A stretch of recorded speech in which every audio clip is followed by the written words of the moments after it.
허경영 토요 강연 1469회. 구독과 좋아요, 공유하면 레벨이 올라갈 거야. 라인 나우. 가을 국화가 향기가 진한 것은 꽃들이 가을에 최후의 몸부림을 치기 때문이다. 가을 꽃은 자체로 완성됐다.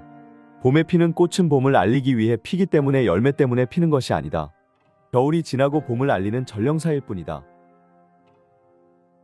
인간도 20대, 30대는 아름다운 것이 아니다. 진짜 아름다운 때는 60대다. 60대에 꽃이 피어야 한다. 말년에 좋은 것이 진짜 좋은 것이다. 가을 꽃은 열매를 맺지 않고 꽃으로 끝난다. 열매를 맺지 않기 때문에 순수한 꽃으로 끝난다. 근데 봄꽃은 열매를 맺기에 순수한 꽃은 아니다. 5억 마리의 정자는 반세포고 하나의 난자도 반세포다. 5억 마리 중 한 마리가 난자를 만날 수 있다. 둘이 마주쳐서 완전세포가 되는 것이다. 남녀가 그렇게 여자의 몸속에서 하나의 결혼식이 이루어진다. 우리의 몸은 100조개의 세포로 이루어져 있다. 사람 하나의 100조명을 만들 수 있는 것이다. 하나의 작은 세포가 불어나서 인간이 되는 것이다. 인간은 이렇게 존귀한 것이다. 인간의 능력이 없더라도 우리는 같이 가야 한다. 지금 시대는 경쟁사회로 뒤처지는 사람은 버려버린다. 이렇게 무시무시한 시대다. 지금 인간은 10,000년 정도 분열이 되어 있는데 지금만 해도 3가지 세계 인종이 있다. 만약 이게 더 오랜 시간 분열되면 빨, 주, 노, 초 등의 인간들이 더 생기게 된다. 인간의 유전자는 외부 환경에 의해서도 바뀌고 내부 유전자 결합에 의해서도 바뀐다. 이것이 너무 오래되면 너무 복잡해지기 때문에 일정 기간이 지나면 빙하기를 만들어서 다시 리셋시킨다. 에덴 동산이 자궁이다. 아담과 이브가 그곳에서 만나서 생명을 탄생시킨 것이다. 인간은 존귀하고 소중하다. 어떤 인간도 무시하면 안 된다. 신인은 창조된 것이 아니다. 무한 이전부터 존재했다. 존재하지 않았던 적이 없다. 시공간을 초월해 있다. 인간의 개념으로 생각하면 안 된다. 동물 복제, 곡식 복제 등은 할 수 있다. 우리는 전부 땅에 심은 복제한 음식을 먹고 있는 것이다. 인간은 씨를 창조할 수 없다. 만들어진 것에서 복제를 해서 살고 있을 뿐이다. 이것이 농사다. 인간은 성령만으로 거듭날 수 없고 물만으로 거듭날 수 없다. 성령과 물로 같이 거듭나야 한다. 인간을 1차로 만들어놨지만 시간이 지나면서 환경적으로 변하고 유전적으로 변한다. 백궁 영혼 대기소가 아닌 인간 영혼 대기소가 있다. 영혼의 씨앗이 대기하는 곳이다. 전 우주의 인간들이 사는 별들의 인종을 개종하고 바꾸는 장소가 있다. 인간들은 자꾸 옆에 사람들과 비교하면서 유전자가 바뀌게 된다. 자기가 원하는 사람의 모습으로 변한다. 그렇게 바뀌더라도 환경적 요인은 또 다르다. 아프리카에서 백인을 닮겠다고 해도 백인이 되지 않는다. 환경적 요인이 먼저 작용한다. 인간의 몸에 있는 재산 가치는 골드바가 수억 개가 있어도 비교할 수조차 없다. 인간의 가치는 무게나 지위에 따라 달라지지 않는다. 어떤 인간의 생명의 가치는 다 똑같다.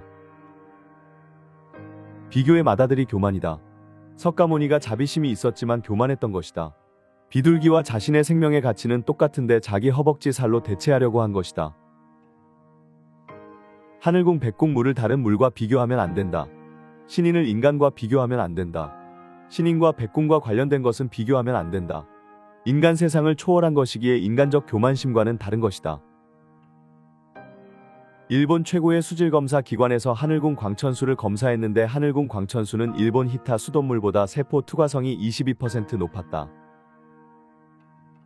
AQP4는 뇌세포의 막에서 많이 볼 수 있고 AQP7은 지방세포에서 많이 볼 수 있다. 하늘궁 광천수는 뇌 및 지방 조직 활성화에 기여할 가능성이 높은 물로 추측할 수 있다. 하늘궁 광천수에는 영적인 것이 있지만 이것을 함부로 말할 수는 없다. 하늘궁 물을 마신 사람들은 밝아지고 피부가 좋아졌다는 소리가 많이 들려오고 있다. 그리고 살이 빠졌다는 사람이 많이 늘어나고 있다. 허경영은 마술사와 같은 속임수를 쓰지 않는다. 신인은 무한대 차원이다. 마술 같은 것은 하지 않는다. 축복을 주고 명패를 준다. 하나님의 나라에 들어가려면 물과 성령으로 거듭나지 않으면 안 된다.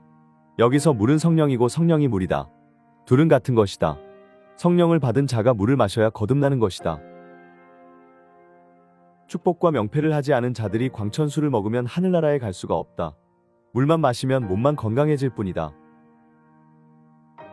근데 지금 거듭나지 못한 자들이 거듭난 자들을 뭐라고 하고 있다. 유대인들은 아직도 예수를 그냥 선생이라고 이야기한다. 백궁에서 대천사로 가려면 가뭄에 콩나듯이 어렵다. 거기에는 전부 대단한 사람들만 있기 때문이다. 그래서 지상에서 대천사를 달고 백궁에 가는 것이 좋다. 대천사는 천사 200명을 거느린다. 일반 천사는 천사 5명을 거느린다. 천사는 잘 삐진다. 그래서 나쁜 행동을 하면 떠나버린다. 근데 대천사는 아무리 나쁜 짓을 해도 옆에서 도와주면서 지켜준다. 참나무는 다람쥐를 이용해서 번식했다. 다람쥐의 건망증을 이용해서 번식했다. 도토리를 땅에 묻어도 까먹어서 다시 묻는다. 죽지 않을 정도까지만 기억한다. 지혜를 많이 배워야 한다. 말라야식을 알아야 한다. 그래야 상류층으로 살 수가 있다.